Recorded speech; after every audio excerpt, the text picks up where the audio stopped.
Hi guys, Mrs. Bianco here. We are going to practice this week in your review class making stem and leaf plots. This is from chapter 10, section 1.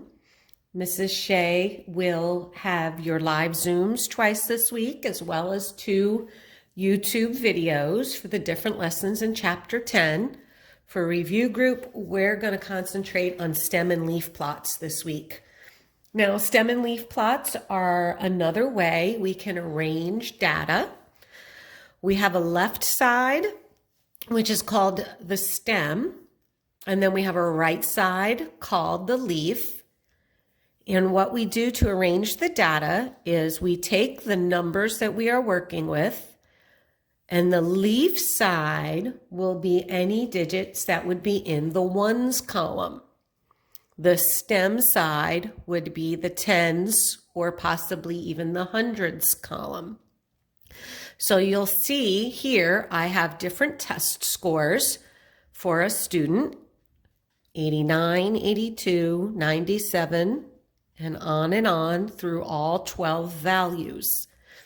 My values of the test scores are in the 70s, 80s, 90s, and we even have a 100. So I'm going to take each of these test scores and convert them into a stem and leaf plot. So my first score is an 89. So I have the 8 for the 80 in the stem side, and I'm going to put the 9 over here in the leaf side. Now I left a little bit of space because I would like these to be in numeric order, least to greatest on the leaf side. So I'm going to put a little dot there because I've taken care of that one. Next, I have an 82. So again, I'm coming down here to the 8 and I'm filling in the 2. Now I have a 97, a little dot to show that I've done it. Down here in the 9s, and again, I'm going to leave a little bit of space because I would like my values to be least to greatest, and fill in the 7. Back up here to my 8. To my second column, I have an 86. So I'm going to fill in the 6 on the single digit side. 91, my little dot that I've used it, and fill in my 1. 82, my dot that I've used it, and fill in the 2. 95, fill in the 5. 78, so here's the 7 for the 70, and the 8 for the leaf. 82, so another 2. 93, 100. Now notice for the 100, I have the 10 on the stem side. The leaf side is always just the ones digit. Okay, it's always just the ones.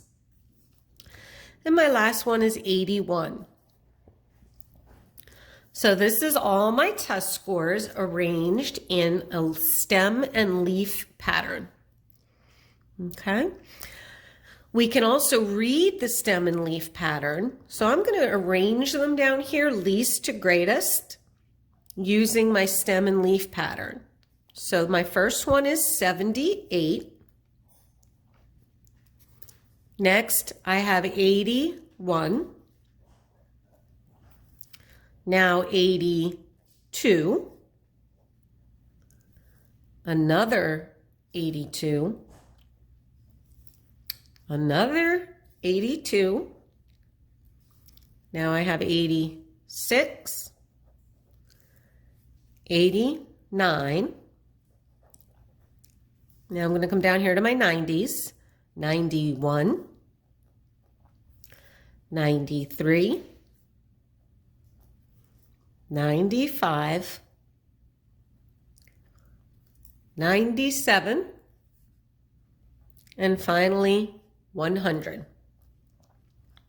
Okay, Now that we have the data shown as a stem and leaf plot, and I have rewritten them in order, least to greatest, I'm going to use some of my measures of center and find my mean, median, mode, as well as my range. So remember, mode is the number that repeats the most often. So if you look up here, I have a whole bunch of 2s in my leaf for the stem of 8. So see down here as well, 82 is my number that repeats the most often. Remember, the range is the highest value minus the least. So my highest value is 100 and my smallest is 78. So for range, I do 100 minus 78. So my range is 22. Mean is the average of the data. So I'm going to add them all up. 78 plus 81 plus 82 plus 82, 82, 86, 89, then 91, 93, 95, 97, and 100. Now I'm going to divide that by the total number of scores I have. I have 1, 2, 3, 4, 5, 6, 7, 8, 9, 10, 11, 12. So divided by 12, and I have a mean of 88. And the last thing we're looking for in this one is the median. Remember, the median is the number that is in the center when listed numerically least to greatest. So we're going to take 1 off the low side and 1 off the high side. 1 off the low side, 1 off the high side. And we're going to keep moving like that, low then high, until I get to the center. In this case, I have 2 numbers in the middle. So you'll remember, we're going to add those 2 numbers up, 86 plus 89, and divide them by 2. So the median is 87.5. Okay, so we have taken all the values, converted them into a stem and leaf plot, and then found some of our measures of center. All right, let's look at one more. Okay. All right, this time the scores are not written up at the top. We just have a stem and leaf plot. Let's talk about some of the differences in this one compared to the first one. Notice, first of all, I have a stem for 0 and then a leaf of 3. So this means there is not a digit in the tens place, only the number 3 in the ones place. Remember, the leaf is always just the ones place. So our lowest value in this case is a 3.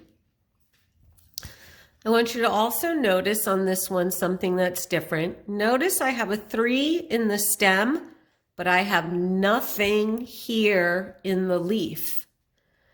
We are going to include the 3 because our values are single digits, 10s, 20s, and 40s.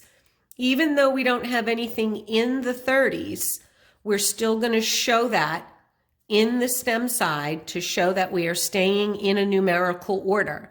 So single digits, 10s, 20s, 30s, 40s. We just don't have any values in this particular case in the 30s. Over here, a 0 actually stands for 20. The stem is a 2. The 0 is in the ones place. So that means the number 20. It does not mean that there are no values in the 2s. Okay, so first of all, let's figure out how many data values are there. So we're going to count up the leaf side.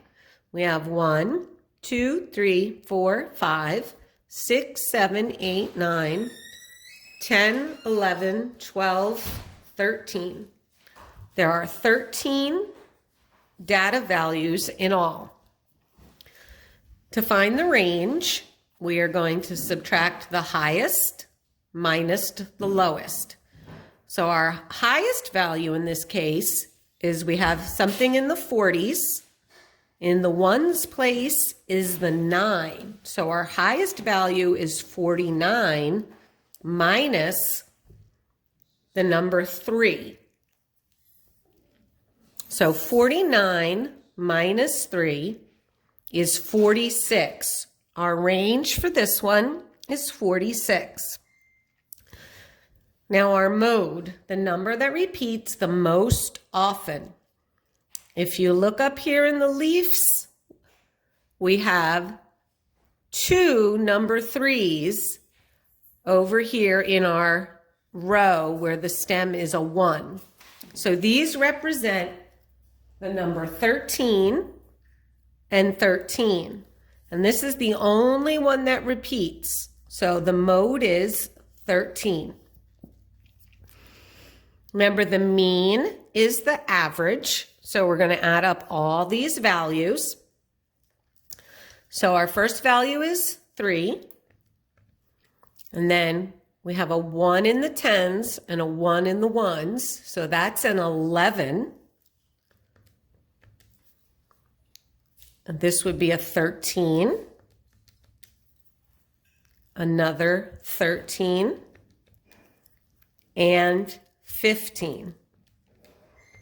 Now we go on to the 2s. We have a 2 in the tens and a 0 in the ones. So this is a 20. This is 23. This is 27. And this is 28. Now we don't have any values in the 30s, so we're going to come down to our 40s. We have 45, 46, 47, and 49. Now we're going to subtract or divide this by 13, because remember we already counted, we have 13 pieces of data. So our mean is approximately 26.2. Remember, we're going to round to the tens place. Okay, so the last thing we're going to do is put these in order least to greatest to find our median and our quartiles. So we have 3, 11,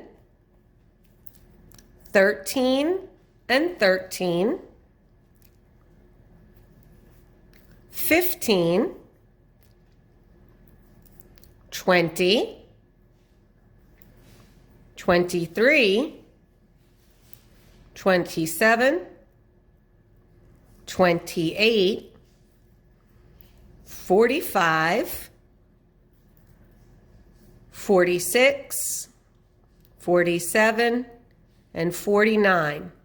Okay, to find the median, we're going to figure out which one is in the middle. So one off the low end, one off the high end. Low end, high end, low end, high end. Keep working your way to the middle. And in this case, we only have one number in the middle, is 23. So the median is 23. Quartile 1, so we need to find the middle of this lower half. So one off the low end, one off the high end, low end, high end. And we have two numbers in the middle, but they are both 13. So Q1 is 13. Now let's find Q3, the number in the middle of the upper end. So one off the low, one off the high, one off the low end, one off the high end. In this case, we have two in the middle again, 45 and 46. So the number in between those two would be 45 and a half. And last but not least, the IQR is 45.5 minus 13. So 45.5 minus 13 is 32.5. Okay, so you guys have in Google Classroom, under Chapter 10, is your assignment for week 3. This will be due on Thursday by 3 p.m. It's due on Thursday this week because we have no school Friday. So again, make sure you get into Google Classroom. Under Chapter 10, you're going to find a set of data for week 3, and you're going to practice all the things that we just did in the video. You're going to make your stem and leaf plot, and then find some of your measures of center and measures of variation. Any questions, you guys know how to reach me. Have a good one, guys. Bye.